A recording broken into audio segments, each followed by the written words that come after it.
Shabbat Shalom mais uma vez, você que nos assiste através do nosso canal no YouTube, youtube.com/ensinando de Sião.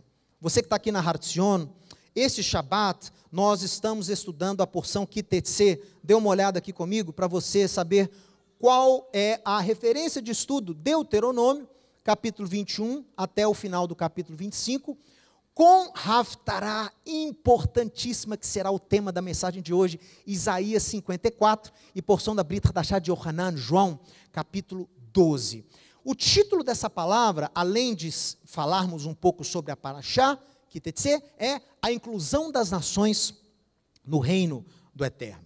Nós sempre dizemos aqui que a Torá é um livro profético. Pegando as palavras de Yeshua, pegando as palavras do apóstolo Paulo, pegando a quantidade de citação que a lei tem no Apocalipse, a gente entende que a lei de Deus é algo profético, que nos aponta para a redenção, que nos aponta para o mundo vindouro, que nos aponta para a obra de Yeshua, que nos aponta para a conclusão, para o reino eterno vindo aqui na terra.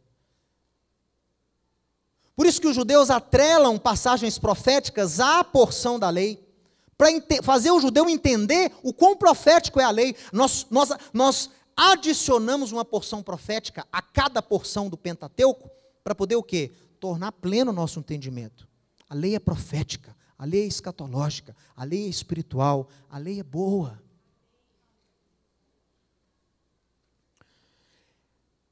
Essa porção dos profetas, que é Isaías 54, na minha opinião, é fantástica. Porque ela engloba a visão de Deus de incluir novamente, como seu povo, as nações da terra. Então eu quero dar para você nesse dia uma aula, não é uma pregação, é uma aula para você entender por que a obra de Yeshua é necessária, por que o Messias teve que vir e por que ele tem que voltar. Por que Israel foi escolhido para ser o representante de Deus na terra? Por que Israel é chamado por Deus em Êxodo de primogênito? Por que Israel é chamado da parte de Deus, em Jeremias capítulo 2, de noiva? Em Jeremias capítulo 31, de noiva. Acompanhe aqui comigo, olha. Deus criou o homem para o louvor da sua glória, para ser expressão do seu domínio e poder. A terra, portanto, foi remodelada para ser a extensão do reino dos céus. Quando você vê ali Deus colocando ordem na terra, isso que eu quis dizer com remodelada. Houve uma criação, e entre o verso 1º e 2º, houve um caos, ok? E Deus não criou a terra um caos. Deus não criou a terra sem forma. Houve algo ali, a terra se tornou, inclusive o verbo no hebraico pode ter essa tradução, ve'aretz haitá, e a terra tornou-se, sem forma e vazia, que são expressões em hebraico que incitam ao caos, tohu vavohu, em hebraico. Enfim, Deus começa a pôr ordem naquilo ali, começa a preparar a terra para ser o quê? Para ser morada do homem. Por quê? Porque a terra seria uma extensão do reino dos céus. Esse foi o plano original. Porém, olha aqui, nossa aulinha de hoje, ó. Porém, ao desobedecer a Deus no Éden, o homem passou a ter dentro de si, e não mais fora de si, mas passou a fazer parte da sua natureza o quê? O poder para desobedecer a Deus. Então, a inclinação para o mal, o potencial para o mal passou a estar dentro dele, e não fora. Por que eu digo fora? Porque era a árvore do conhecimento do bem e do mal. Era um fruto. Estava fora de Adão. O poder para desobedecer a Deus estava fora de Adão. Era a expressão do livre-arbítrio.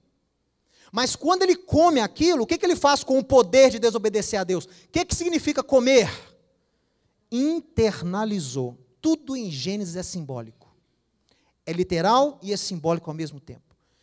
Comeu o fruto da árvore do conhecimento do bem e do mal. O que ele fez? Internalizou, passou a ser parte dele, da sua natureza, o poder, a possibilidade, o potencial para desobedecer a Deus. Agora estava dentro dele, e não fora. Isso alterou muito as coisas no mundo. Olha só, até a Torre de Babel, que aconteceu em 2242 a.C., até Babel não existia idolatria na terra. Havia apenas um povo, uma língua e um Deus chamado do Deus Criador. Havia maldade e violência sim na terra, mas não havia ainda uma revolta do homem contra a soberania de Deus. Quero que vocês entendam isso. Eu fiz questão de colocar aqui, volta aqui na tela para o pessoal ver. Esse cronologista era um arcebispo anglicano da Irlanda, no século 17. A obra dele sobre cálculos da Bíblia é fantástica. Foi feito esse livro com um estudo sobre os seus cálculos, chama The Annals of the World, é de 2003, mas é falando sobre a obra dele, ele escreveu vários trabalhos. Segundo ele, pessoal, os seus cálculos, baseado nas datas que a Bíblia nos dá, ele calculou a data do dilúvio, calculou a data que ocorreu a Torre de Babel, calculou o ano da destruição do primeiro templo, calculou a data do nascimento de Yeshua, que quando ele publicou os seus trabalhos, ele calculou em 5 a.C. Então, Yeshua nasceu em 5 a.C. Mas o que mais me chamou a atenção, que eu fiz questão de colocar aqui, que o James Ussher, ele calculou a criação, a data da criação. E ele chegou no ano de 4004 a.C.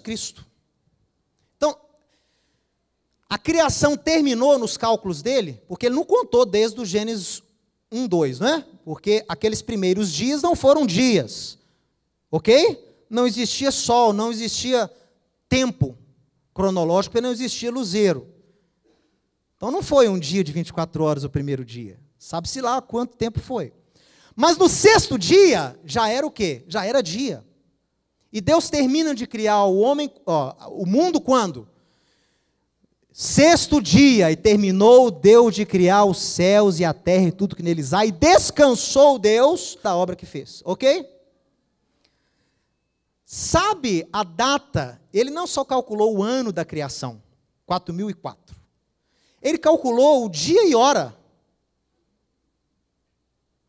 Segundo os seus cálculos, Deus terminou de criar tudo no dia 22 de outubro de 4004 a.C., às 18 horas. Sabe que dia foi? Aí eu fui lá na internet e fiz a cronologia. Que dia que deu?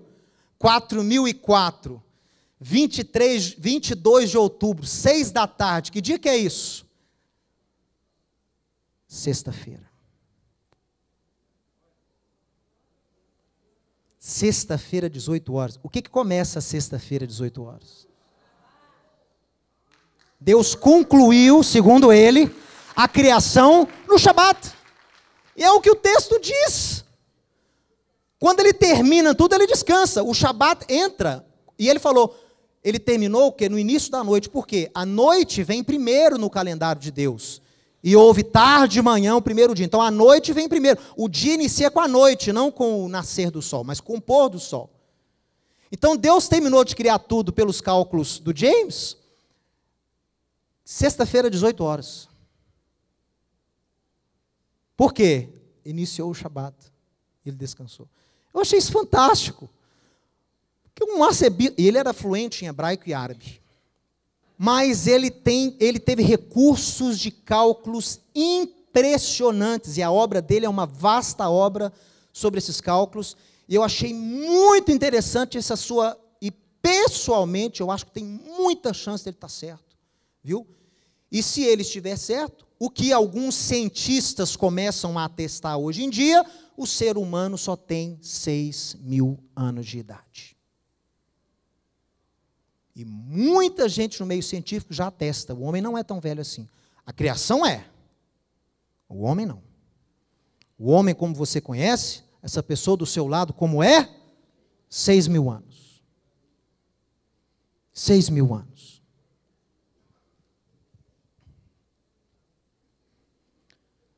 Pessoal, mas volta aqui. O que aconteceu lá em Babel? Babel, os homens se revoltaram contra a soberania de Deus, pessoal. Foi a primeira vez que isso ocorreu na história da humanidade. Eles não quiseram cumprir o mandamento de Deus de espalhar e povoar toda a terra, não é isso? Dominar toda a terra. Eles fizeram o quê? Não vamos ser espalhados. Disseram uns para os outros, não vamos ser espalhados. Vamos construir aqui uma cidade e uma torre, e aí a gente não vai ser espalhado. Olha aqui o que eles disseram em Gênesis capítulo 11. Chegaram lá em Sinar, que é Babilônia, onde é hoje a Babilônia, e falaram, vamos construir uma cidade, uma torre cujo topo chegue até os céus, tornaremos célebre o nosso nome, para que não sejamos espalhados. Sabe o que é Babel?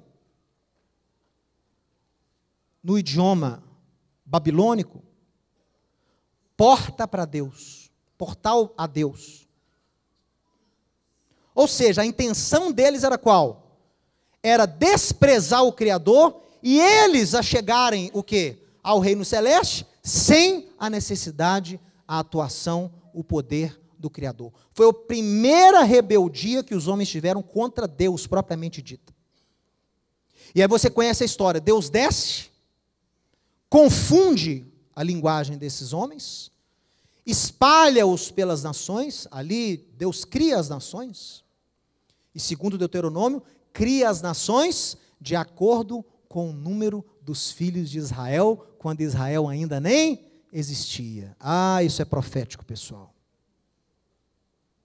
Olha aqui, avança aqui comigo, olha. Babel marca um movimento organizado contra a soberania de Deus. Esse movimento visava obter independência do Criador. Esse é o motivo. Aí que eu quero provar para você o seguinte.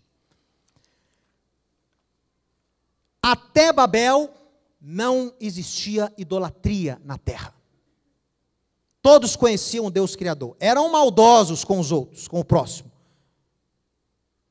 Mas não tinha idolatria. Ninguém adorava pau, pedra, sol, lua, estrela. Não. A idolatria surgiu no mundo como uma permissão de Deus, visando punir a rebeldia do homem. Quem concedeu a idolatria à humanidade foi Deus, como punição ao pecado da rebeldia em Babel. É como se Deus estivesse falando, então vocês não querem lidar comigo mais não? Vocês não querem tratar comigo mais não? Vão tratar com os meus secretários. Houve a permissão da parte de Deus para o homem adentrar esse universo horrível chamado idolatria. E de onde os rabinos tiram isso? Olha aqui comigo. Segundo a tradição judaica, a punição de Deus, além de criar as nações e as línguas, foi permitir que o homem praticasse a idolatria. Por quê? Porque isso foi em Gênesis capítulo 11. E em Gênesis 12, já existia idolatria na terra. Em Gênesis 12 já existia. Então, Tera, na tradição judaica, era fabricante de ídolos. O pai de Abraão trabalhava vendendo ídolos. De onde que os rabinos tiram isso? Olha aqui esse texto de Deuteronômio 4. Guarda-te então, não levantes os olhos para os céus, e vendo o sol, a lua, as estrelas, a saber, o exército dos céus, seja seduzido a inclinar-te perante eles, e des culto a coisas que o Senhor teu Deus repartiu a todos os povos diante da terra. Olha isso. É como se Deus tivesse dado a idolatria, Deus começou a permitir que o homem adorasse sol, estrela, lua, como punição. Ele repartiu essas coisas para serem adoradas, como punição ao pecado da humanidade lá em Babel. A partir desse momento, é como se o povo fosse deserdado. Quer dizer, a humanidade, como é que Deus ia fazer agora? Não existia mais um povo só, agora eram vários povos. Como é que Deus ia se revelar à humanidade? Não tinham mais os eleitos de Deus. Os filhos de Deus lá de Gênesis 6 haviam se corrompido, por isso que veio o dilúvio. Filhos de Deus aí não é anjo não, filhos de Deus eram os representantes de Deus na terra, descendentes de Sete. Eram gente que entendia, sabia a lei, que ensinava a lei de Deus para as pessoas. Tanto é que Noé sabia a lei. Deus fala com Noé, separa 7 pares de animal puro e animal impuro. Como assim animal impuro? Quem ensinou o que é puro e o que é impuro para Noé? Eram os representantes de Deus na terra, os filhos de Deus. Bnei Elohim, descendentes de Sete. Cujo Melquisedeque foi o último representante. Melquisedeque foi o último representante dessa linhagem dos sacerdotes de Deus na terra. E aí, depois de Babel, Deus chama quem? Gênesis 12. Qual é a solução? Qual é o antídoto para Babel? Como é que Deus vai alcançar as nações para si de novo? Deus decide criar um povo. E se revelar a esse povo. E adaptar a Torá, as leis, para esse povo vivenciar ali na terra e servir de testemunho para todas as nações. Para, através desse povo, as nações voltarem novamente para Deus. O objetivo de Deus sempre foi o quê? Resgatar as nações novamente para si. Resgatar a humanidade novamente para si. Por isso ele cria quem? Abraão. A partir de então, o plano de Deus de remir e redimir. A partir de Babel, esse plano de remissão e redenção conta com a criação do povo de Israel, composto pelos filhos de Abraão. Israel seria criado para ser, para as famílias da terra, bênção. Nação santa e reino de sacerdotes. Luz para as nações. Diga, porém, Israel também se rebela contra Deus. Sofre várias diásporas por causa disso. Israel mesmo passa a necessitar de um redentor. Um Goel em hebraico. O plano de Deus, desde lá de Gênesis, que os cristãos chamam de proto-evangelho, e é mesmo, Gênesis 3,15, a promessa que Deus dá à mulher que o seu descendente pisaria na cabeça da serpente, essa promessa sempre valeu. E agora, como Deus já sabia, lá em Gênesis, já sabia que Israel também ia pecar, já estava preparado o Redentor, o descendente de Abraão. E Paulo fala, né? O descendente de Abraão. Não é só uma descendência, tem o descendente. Então Israel passa a precisar também para si do Redentor. Para resgatá-lo a Deus, porque Israel também está distante de Deus, pessoal. Israel se distanciou de Deus. Então nós temos que entender que o plano de redenção, por que Yeshua teve que vir? Yeshua, ele resgata a Israel, ele restaura a Israel, ele coloca Israel naquela posição original lá dada para Abraão, para que então Israel volte a ser o quê? Volte a ser luz para as nações. E Yeshua como o maior representante da nação judaica. Por isso que Yeshua não podia ser americano, por isso que Yeshua não podia ser bárbaro, por isso que ele teve que ser judeu. E vou além, tinha que ser da linhagem de Davi, segundo a carne. Não fui eu que disse isso não, foi Paulo em Romanos capítulo 9, verso 5. Deles, israelitas, descende o Cristo segundo a carne, o qual é sobre todos Deus bendito para todos sempre. Amém, Paulo termina com amém. Judeu. Yeshua não era judeu, ele é judeu. Ele jamais deixou de ser o Messias de Israel. Ele jamais deixou de ser o Messias de Israel para ser o Messias da igreja, do mundo. Ele sempre foi o Messias de Israel e do mundo. Orquestrado esse plano por Deus lá no Éden. Como redentor de Israel, para resgatar Israel. Por isso que ele é chamado por Deus de redentor. Goel. Que ele resgata Israel para Deus. E também inclui as nações no reino de Deus. Ele abre as fronteiras. Eu não comecei aqui falando que para Israel era chamado de reino de Deus? Quem era parte desse reino de Deus? O judeu. Mas quem quisesse fazer parte do reino, tinha que adentrar Israel de alguma forma. Ou ele era um estrangeiro que morava lá dentro, ou ele era um converso, um prosélito, que é só pepino, viu? Esse negócio de prosélito só dá problema. Por isso que os rabinos não gostam de converter gentio ao judaísmo, porque só dá problema para o judeu. Então, para que Deus fez? Com a obra de Yeshua, e Yeshua vem, alcança os que estão, Efésios capítulo 2, alcança os que estão perto e também alcança os que estavam longe. Paulo fala em Efésios capítulo 2, antes vocês gentios estavam alheios às promessas, alheios distante das alianças, sem Deus no mundo, sem esperança, mas agora, através do sangue de Cristo, vocês estavam o quê? Longe da comunidade de Israel. É a frase que Paulo usa em Efésios 2. Quem não era crente, quem não conhecia Yeshua, estava longe de Israel.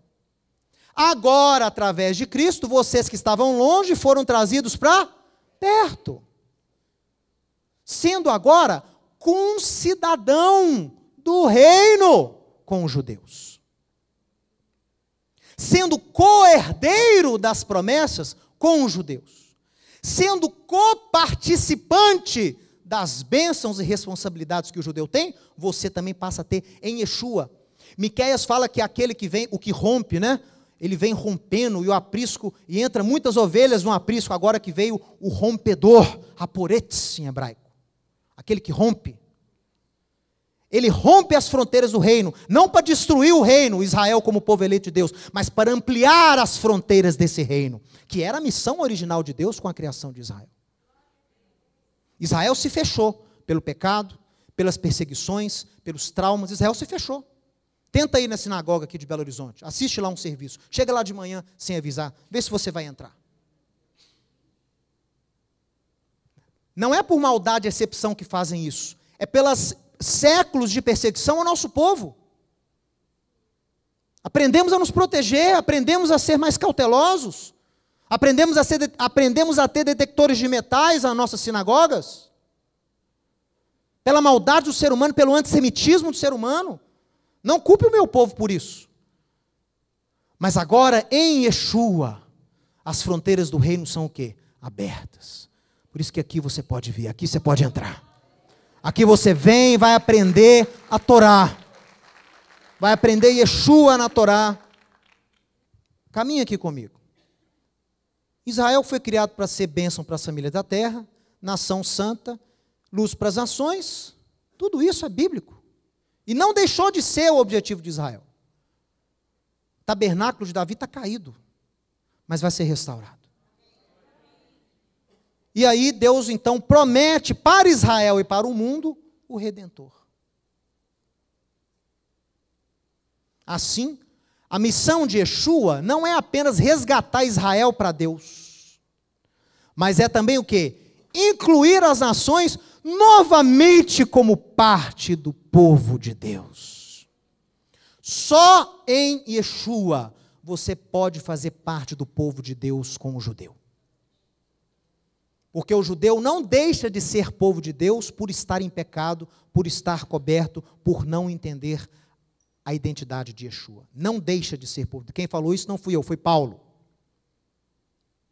Que ele falou para os romanos, capítulo 9, são israelitas, deles é a adoção, deles são as alianças, deles são as promessas, deles é o culto, e deles descende o Mashiach.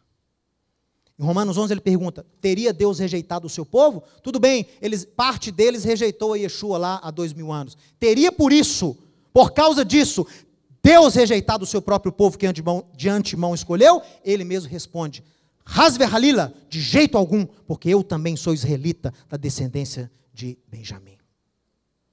Ele é a prova viva que Deus não esqueceu de Israel, mesmo parte de Israel tendo rejeitado a Yeshua. E sabe por que parte de Israel não aceitou Yeshua? Por que eu digo parte de Israel? Tem gente que acha, né? Israel rejeitou a Deus, e agora Deus rejeitou Israel. Quem disse que Israel rejeitou a Jesus? Quem disse que Israel rejeitou a Yeshua? Quem eram as multidões que seguiam Yeshua lá em Israel? Coreanos? Eram japoneses que seguiam? As multidões que acompanhavam Yeshua lá em Israel eram coreanos? Eram japoneses? Eram chineses?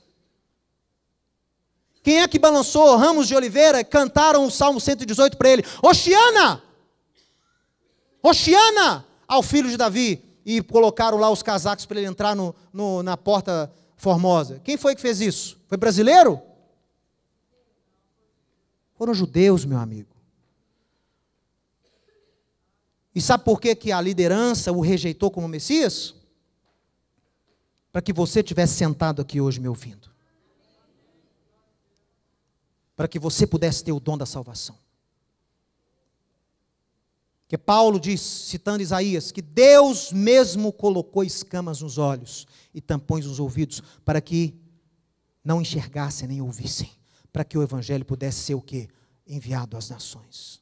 Mas chegaria um tempo onde Deus mesmo tiraria as escamas, Deus mesmo tiraria os tampões, e Deus mesmo, como as profecias, resgataria o seu povo novamente para si, através de Yeshua. E então, Paulo diz em Romanos 11, todo Israel será salvo. Como está escrito, virá de Jacó o libertador, o goelo, e resgatará, remirá Israel das suas iniquidades. Leia Ezequiel 37.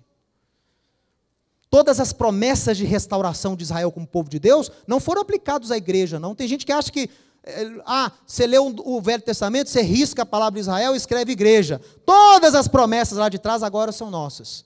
Mentira.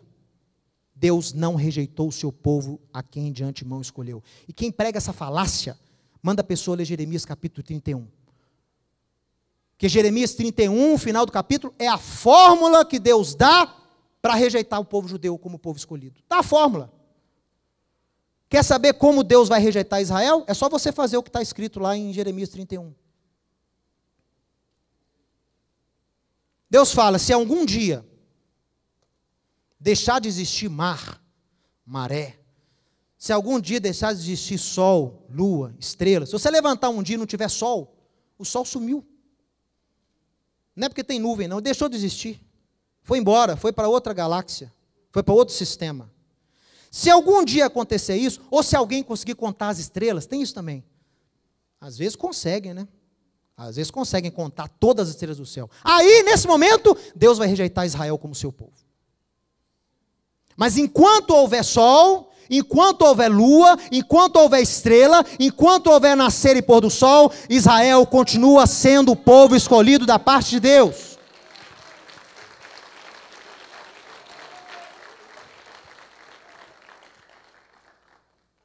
Ensino profético, ensino apostólico, ensino bíblico.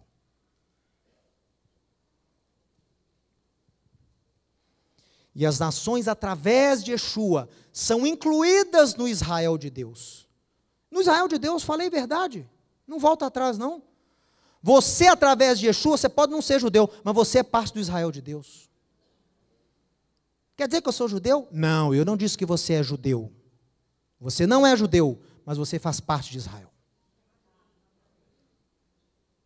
Você foi aproximado pelo sangue de Yeshua. Você foi enxertado na oliveira. Então você faz parte do povo. Mas eu não sou judeu, não tem problema ser judeu. Você acha que Deus criou o reino só para judeu? Então Deus é muito limitado. O reino foi para toda a humanidade. O judeu era aquele que carregaria a missão. Mas o reino de Deus é composto de judeus e não judeus. Viu? Vamos ver aqui. Agora, eu posso estudar com você o quê? A Haftará de hoje.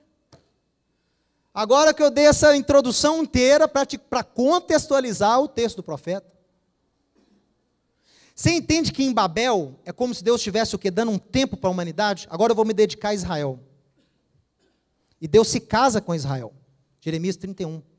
Deus desposou Israel como esposa. E os povos da terra? Solitários. Esposas solitárias. Por enquanto. Isaías 54.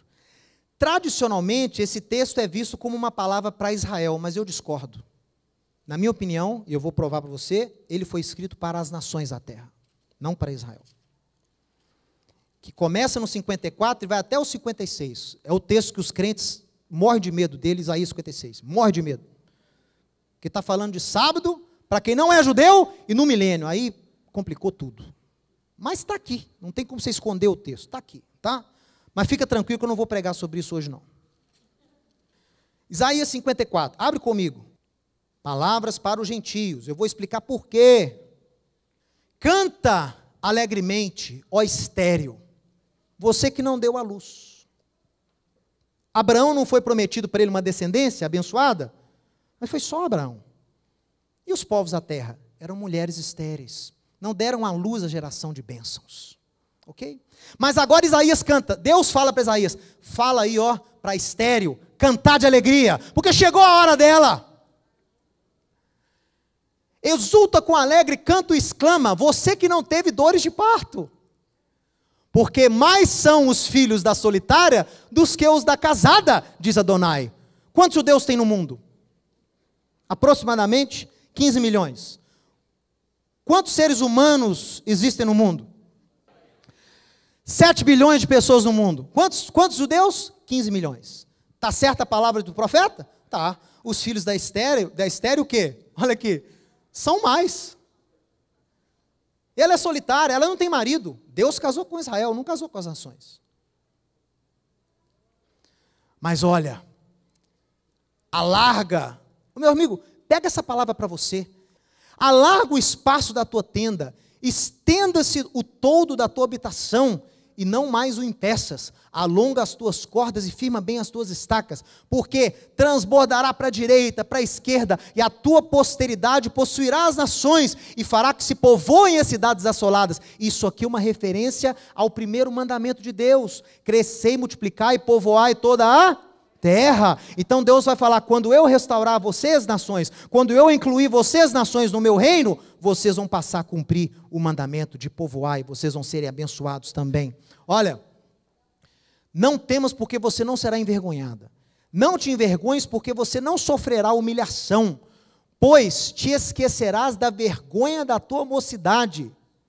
Ô meu irmão, e não mais te lembrarás do opróbrio da tua viuvez. Já pensou se Deus levar em consideração todo o pecado da história das nações? Então Deus fala, quando houvesse essa restauração, Deus não vai lembrar, você não vai lembrar, você não vai estar mais envergonhado. Porque o teu Criador é o teu marido, a mesma identidade que Deus tinha antes de Babel. Deus era conhecido como Deus Criador. Então ele usa a expressão que os gentios tinham, o Deus Criador. Ó, sabe aquele Deus Criador lá dos judeus? É o seu marido agora também. Você também é noiva. Olha que coisa maravilhosa, pessoal. E o Santo de Israel é o teu? É Ele que te traz de volta como povo de Deus. Ele é chamado o Deus de toda a terra. Olha aqui, ó, mais uma alusão às nações. Porque o Senhor te chamou como mulher, e de espírito abatido, como a mulher da mocidade que for repudiada, diz o teu Deus. Então é assim. É como se Deus começa a falar para as nações como se Ele tivesse meio que abandonado elas lá em Babel. E agora Ele faz o quê? Agora Ele começa a alcançar essa mulher, porque ela estava desamparada, ela estava de espírito abatido. É claro que Deus sempre teve adoradores que o adorassem em espírito e verdade fora de Israel. Não estou falando isso. Mas uma revelação corporativa de Deus para as nações, como Ele fez com Israel, não houve até Yeshua. Até esse momento aqui. Por breve momento te deixei, mas com grandes misericórdia torno a te acolher. Num ímpeto de indignação, escondi de ti a minha face por um momento, mas com misericórdia eterna me compadeço de ti, diz o Senhor, o teu Redentor. Porque isto é para mim, agora é a prova que esse texto é para gentios, não é para Israel.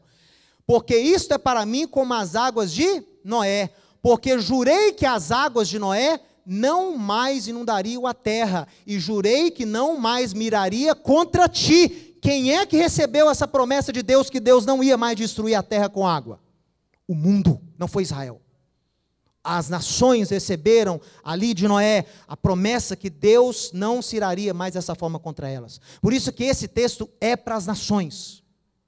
Porque Deus usa artifícios que nos remetem às nações. Olha, porque os montes se retirarão e os outeiros serão removidos, mas a minha misericórdia não se apartará de ti, e a aliança de paz não será removida, diz o Eterno, que se compadece de ti. Ó tu aflita, arrojada com a tormenta e desconsolada, eis que eu assentarei as tuas pedras com argamassa colorida, e te fundarei sobre safiras, farei os teus baluartes de rubis, as tuas portas de carbúnculos e toda a tua muralha de pedras preciosas. Todos os teus filhos serão ensinados do Senhor, outra designação aqui das nações que servem a Deus, ensinados do Senhor, e será grande a paz dos teus filhos. Serás estabelecida em justiça, longe de opressão, porque já não temerás, e também do espanto, porque não chegará a ti. Eis que poderão suscitar contendas, mas não procederá de mim. Quem conspira contra ti, cairá diante de ti. Essa é a promessa para os servos de Deus entre as nações, para que as pessoas chamam de igreja. Essa é a promessa que a igreja é alcançada. Olha, eis que eu criei o ferreiro que assopra as brasas no fogo, que produz a arma para o seu devido fim. Também criei o assolador para destruir. Toda arma forjada contra ti não prosperará. Toda língua que ousar contra ti em juízo, tu a condenarás. Esta é a herança dos servos do Senhor e o direito que de mim procede, diz o Eterno de Israel.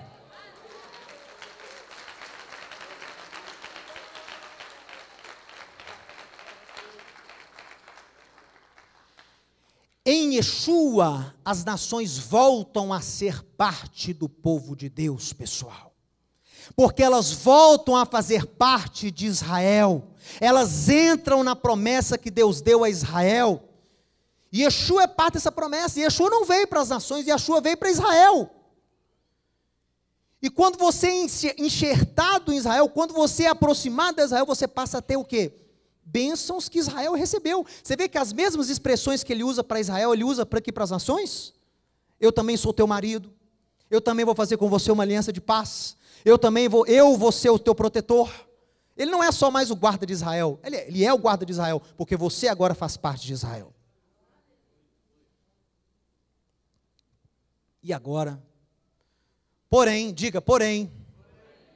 O meu amigo. Tudo que eu falei agora.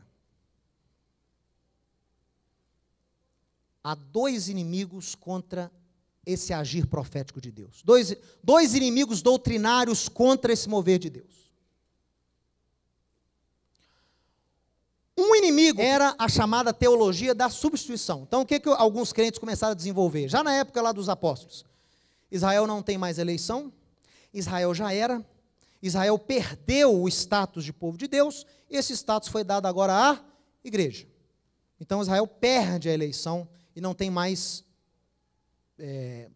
plano algum de salvação da parte de Deus, a não ser na grande tribulação. Então os cristãos inventaram essa teologia, que a igreja vai subir, o judeu, raça ruim que matou Jesus, vai ficar aqui sofrendo e comendo o pão que o diabo amassou, para ver se arrepende e converte. Ok? Criaram isso aí. E aí todas as profecias, Ezequiel 37, Ezequiel 36, Isaías, joga tudo no lixo. Aí não tem mais nada de restauração de Israel, vai ficar aqui penando, enquanto os cristãos vão ficar lá voando no céu, fazendo não sei o quê, né? E Israel penando aqui. Outro dia eu falei isso aqui, as pessoas falam, mas você não crê no arrebatamento? É claro que eu creio no arrebatamento. O arrebatamento está na Torá, lá em Êxodo capítulo 12. E vos tirareis das cargas da servidão. O verbo aí tirar é lakachat, que é o mesmo verbo usado em hebraico para arrebatar. Só que lá na profecia da Torá, e vos tirarei da terra de servidão e vos levarei para onde? Para a terra de Canaã. Eu creio sim no arrebatamento. Porque é da Torá e é apostólico. E a alusão que é feita ao arrebatamento é o casamento judaico. Como é que se Paulo constrói toda a doutrina do arrebatamento em cima da analogia do casamento judaico, aí você não sabe nada do casamento judaico, mas acha que sabe tudo das bodas. É lindo isso, essa soberba é muito bonita. Só que ela não te ajuda em nada. No casamento judaico, há o noivado, não há? Há o noivado? Há um noivado, erusim ou kedushim em hebraico. Esse noivado é feito uma aliança e uma promessa. Desposa a mulher, ela já é considerada noiva. O noivo então o quê? Sai para preparar a morada. Ou sai para juntar dinheiro. Geralmente junta dinheiro. Mais ou menos o prazo que o noivo fica fora, desde o noivado, você sabe? 2 anos. Ok?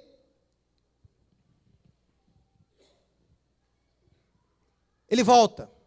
Ele avisa para a noiva quando ele vai voltar? O dia? Não, fazia parte da tradição. Por quê? Porque a noiva tinha que demonstrar a sua fidelidade e a sua expectativa no retorno do noivo. É claro que ela sabe a época. Ela não é boba, ela sabe a época. Mas ela não sabe o dia, nem a hora. Mas a época ela sabe. Olhai as folhas da figueira, sabei quando está próximo o... O que é verão em hebraico? Kites. E o que é fim em hebraico? Ketz. Yeshua está fazendo uma brincadeira com o hebraico. Olha para Israel que é a figueira e você vai saber quando está próximo o fim. Ele volta. Quando ele está a caminho, a noiva tem olheiros. As mulheres são muito espertas, né? Elas têm olheiros. O olheiro corre e fala assim: o noivo está vindo ao teu encontro.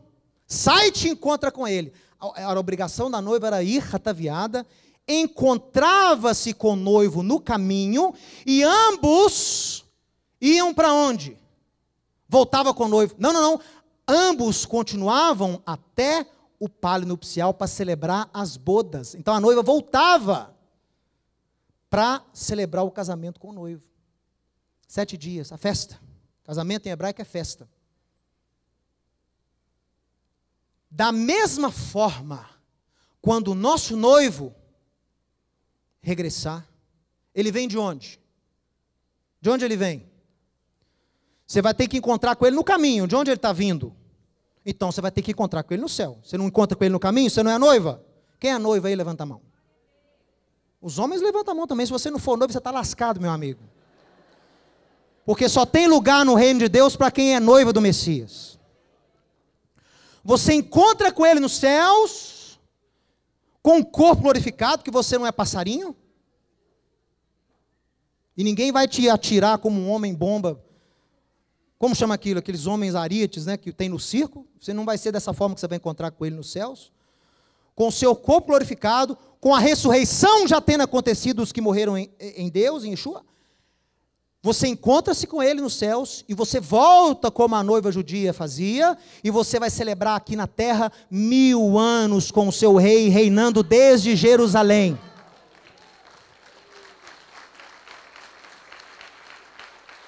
E não vai ser a Jerusalém celeste ainda não, a Jerusalém celeste está lá, vai ser na Jerusalém terrestre. O pessoal não estuda Apocalipse. Aliás, estuda Apocalipse, mas com a mente muito esotérica, muito louco. Tem que ser mais prático para estudar Apocalipse. E tem que estudar, o pessoal fica muito louco-brado com Daniel, esquece um pouquinho Daniel, estuda Ezequiel e Isaías. Aí você vai ver o que é milênio, você vai ver o que é o Olam Rabá, você vai ver o que é reino, esquece um pouco Daniel. Daniel é bom, mas não... é Apocalipse e Daniel. Se você estudar só Daniel, você não vai entender Apocalipse. O pessoal fica muito louco-brado com data, por isso que estudam Daniel. Você quer saber a data. Deus não quer que você saiba a data, Deus quer que você saiba a época e esteja preparado. O que adianta saber a data se você não está pronto? Preocupe-se em estar pronto, que aí a data que for, você vai estar pronto. Aí tem que estudar Isaías, aí tem que estudar Ezequiel, porque tem que estudar o quê? O milênio, o Olam Rabá, como que vai ser esse mundo, como é que vai ser esse negócio, Yeshua vai reinar de Jerusalém, e aí? E eu? E você vai subir, vai ter nação ainda? Vai, porque Deus fala em Isaías 2 que as nações subirão a Jerusalém, e Zacarias 14 fala que as nações subirão a Jerusalém, enviando os seus representantes, e lá vão celebrar as festas de Deus. Epa, então depois que Yeshua voltar vai ter festa? Vai ter lei? Vai, porque as nações vão subir e vão falar, vamos subir para aprender a Torá de Jerusalém, que sai de Jerusalém, então vai ter Torá, então no milênio vai ter Torá, vai ter festa bíblica, vai ter Shabat, Isaías 56, vai ter restrição alimentar. Mateus, eu achei que eu ia ser arrebatado e estava no céu. Ô meu amigo, o céu é aqui. Tá, Mateus, mas depois desse milênio aí, desses 1000 anos, Jerusalém terrestre, as nações subindo, lindo. Mas depois eu vou para o céu, né? Não, meu amigo. Depois a Jerusalém celeste desce e funde com a terrena. E aí haverá novos céus e nova terra. E você vai reinar com Deus para sempre. Em 5 minutos você resume a escatologia. É claro que tem o juízo, tem a tribulação, e eu não acho que Yeshua errou quando instruiu em Mateus 24 e Lucas 21 os seus discípulos em relação à perseguição futura. Se a igreja sobe, some e fica lá numa dimensão paralela enquanto a terra está sofrendo tribulação, para que o aviso? Para que avisar em detalhes o que você tem que fazer? E não foi só aviso em relação à destruição de Jerusalém lá no ano 70, não. São avisos para o futuro. É só você ler Lucas 21. Mas vamos voltar aqui, porque eu tenho que acabar. Olha, qual que é o perigo? Já está na hora. Qual que é o perigo? Ou o sujeito acha que Israel não tem mais plano nenhum, e aí entra com esse negócio de arrebatamento, igreja, Israel ficar aqui para sofrer, não existe milênio, não existe Jerusalém, não existe Torá, não existe nada. Ou, ao invés de desprezar Israel, é o oposto. Aqui, ó. Um peca por desprezo, por falta. O outro peca por excesso. Como excesso? Eu fui aproximado a Israel pelo sangue de Cristo. Mas não é o suficiente. Eu não me sinto filho de Deus. Eu não me sinto parte de Israel. Mas Yeshua te fez... Não, mas eu não me sinto.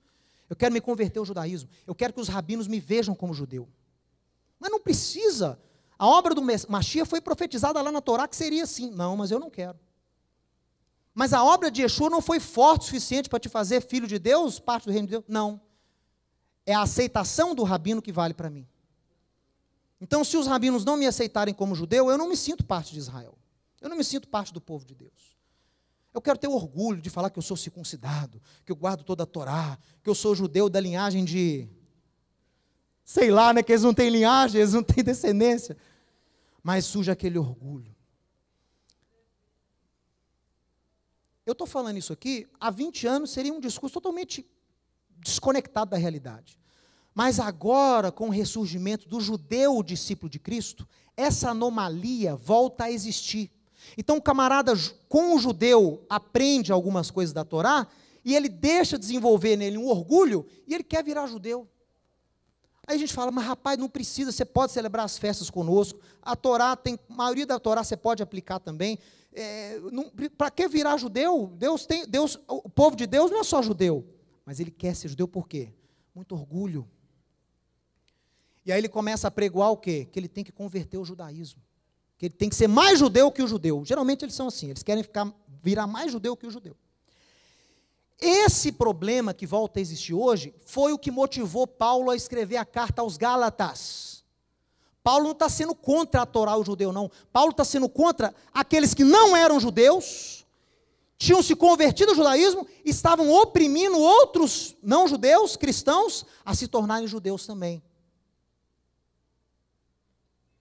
Olha só. Esse perigo volta a assombrar o povo de Deus. E muitos judeus... então tinha judeu também que tentava afastar esses cristãos de Yeshua, fazendo-os converter ao judaísmo? Sim. E hoje, Mateus, existem tais judeus que aproveitam do contato do gentio com a Torá, e já querem ir lá oferecendo um reconhecimento judaico, oferecendo o judaísmo, mas sutilmente afastando as pessoas de Yeshua?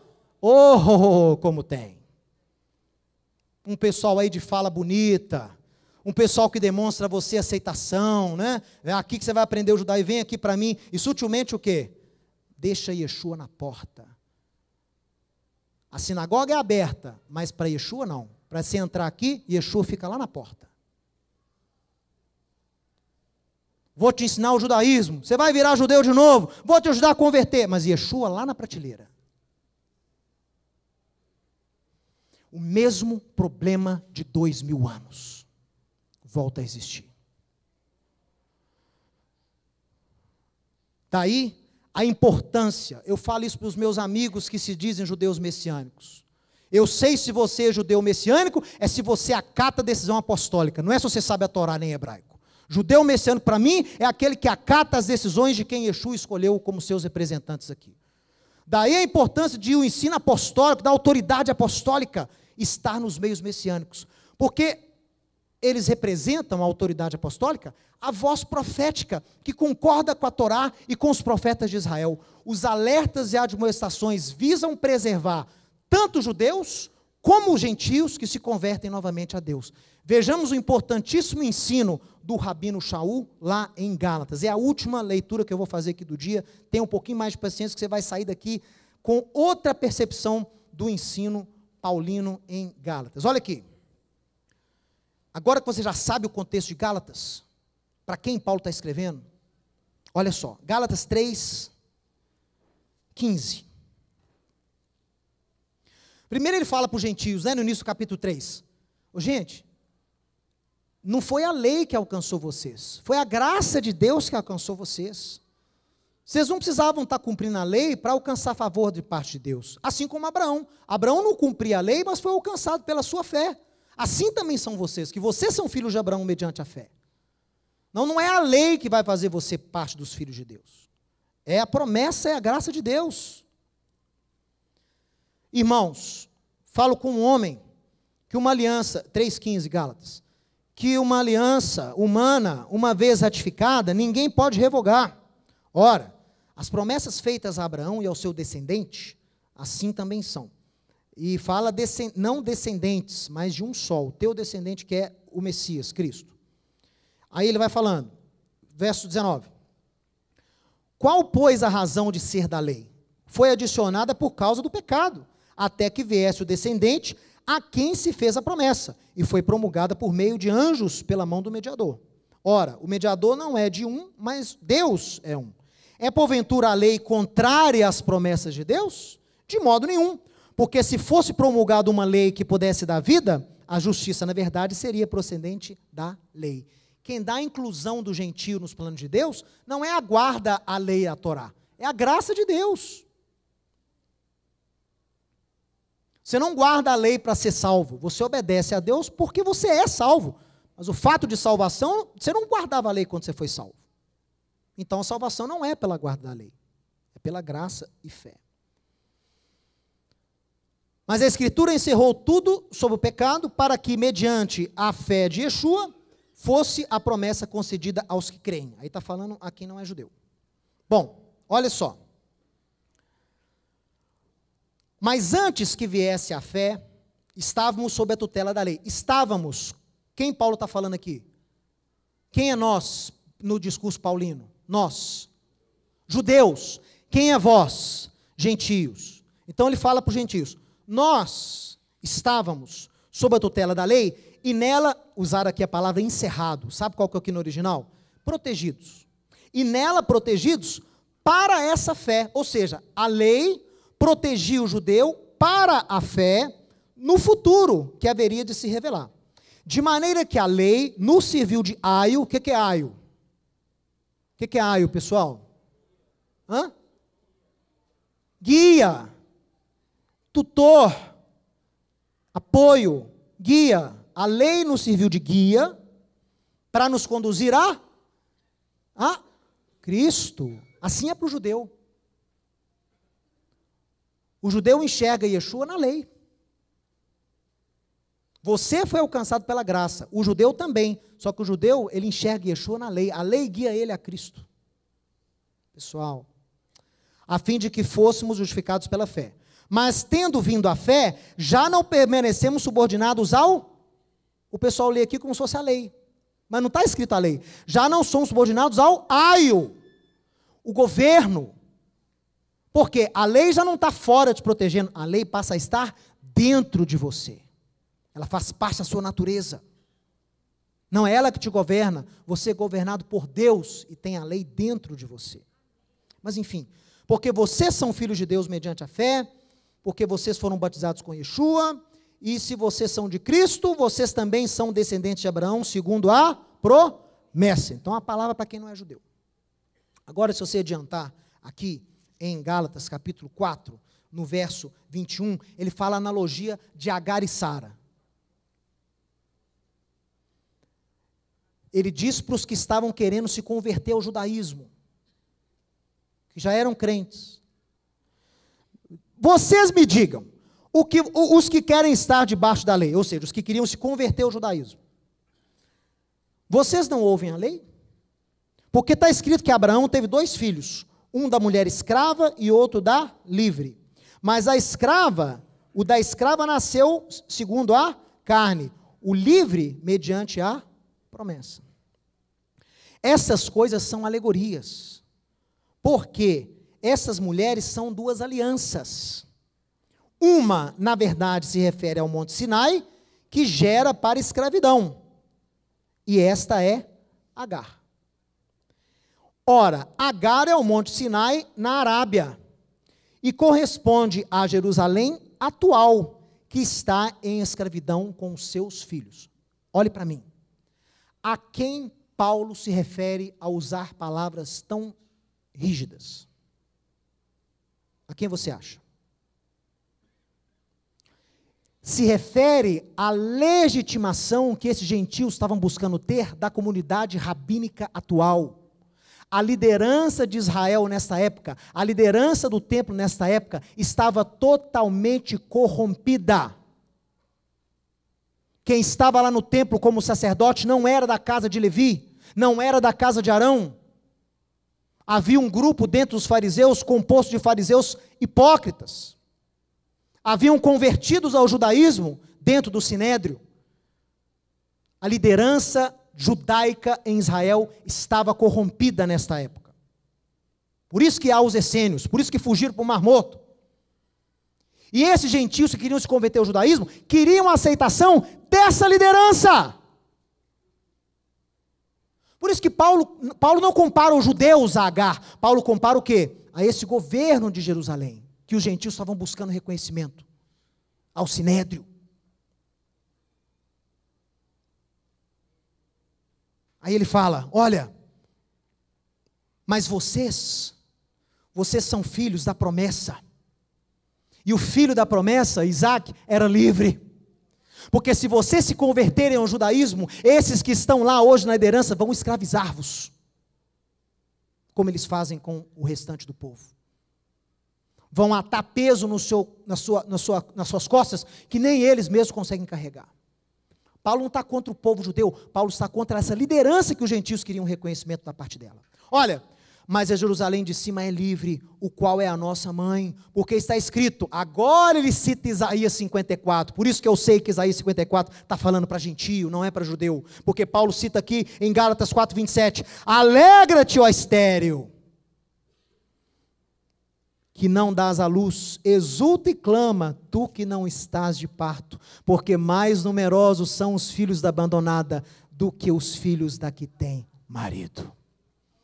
Ele joga o ensino profético de Isaías para esses gentios. Não precisam se converter ao judaísmo. Não é isso que vai fazer vocês parte do povo de Deus. Vocês já são livres, porque vocês foram filhos de Abraão mediante a promessa. Vocês se conectam a Abraão por Sara. Vocês não se conectam a Israel pelos rabinos, pela circuncisão. Vocês se conectam a Israel pela obra de Yeshua.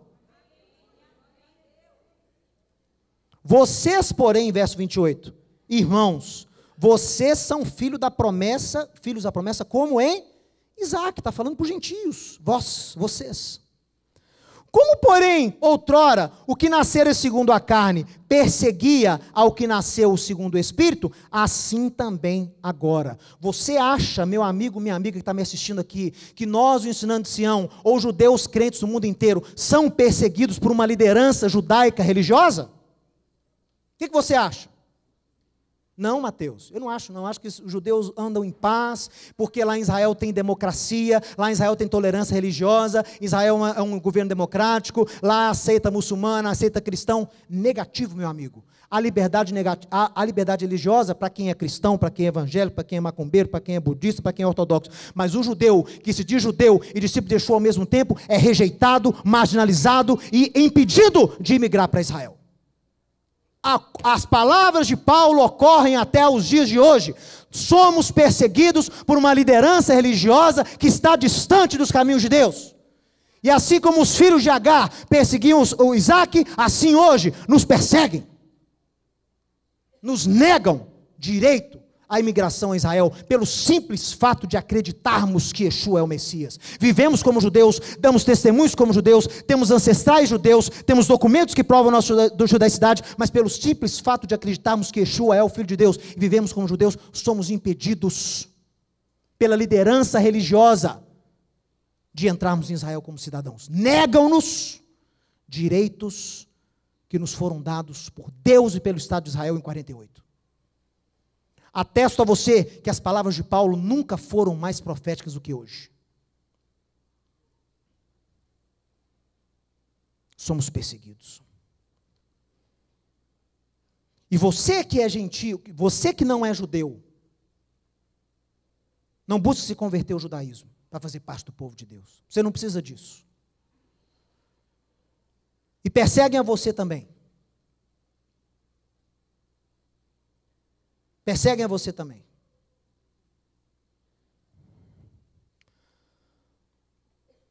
O que diz a Escritura, verso 30? Lança fora a escrava e seu filho, porque de modo algum o filho da escrava será herdeiro com o filho da livre. E assim, irmãos, somos livres, somos filhos, não da escrava, mas da livre.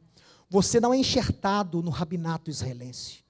Você não é enxertado em Israel através de uma conversão ao judaísmo ortodoxo. Você é enxertado em Israel, você que não é judeu, através da obra de Yeshua, o Messias. Não se deixe pressionar, não se deixe perseguir. Levante a cabeça, comece a citar profeta para esse povo que não estuda profeta.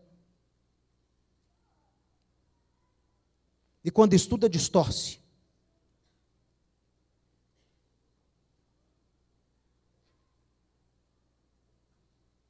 O sujeito conhece a Yeshua, através de Yeshua conhece a Israel, conhece a Torá, e depois começa a se achar alguma coisa, e quer desprezar o primeiro elemento que lhe aproximou a Israel, que é Yeshua. Então, quer dizer, para me aproximar mais de Israel, eu tenho que anular o elemento que me aproximou a Israel no primeiro lugar, que foi Yeshua. Isso é incoerente.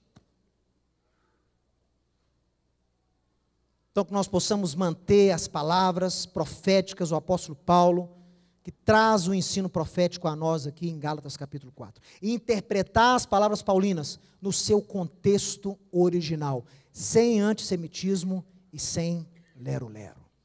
Restauração já. Em nome de Yeshua. Amém. Amém.